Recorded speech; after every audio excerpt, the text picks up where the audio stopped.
Всем привет! Вы на канале Baby Room, и наш сегодняшний выпуск посвящается очень красивой, очень хорошей, очень-очень полезной траве. И если вы видите сейчас перед собой такие фиолетовые, синеватые, небесные, синие цветочки, вы подумаете, конечно же, что это лаванда, но вы ошибаетесь. Эта травка называется исоп. Вот, это... Да, красивенькая.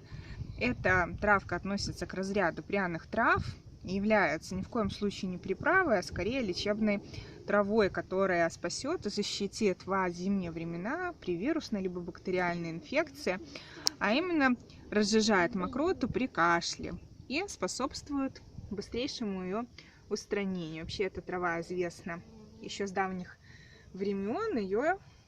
Эта трава упоминается еще в Библии, в библейских мотивах.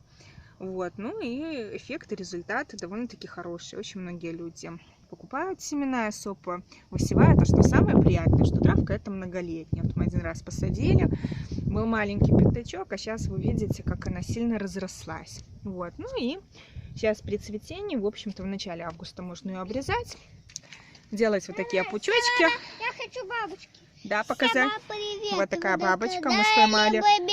Сегодня выпуск посвящает такой бабочке. Угу.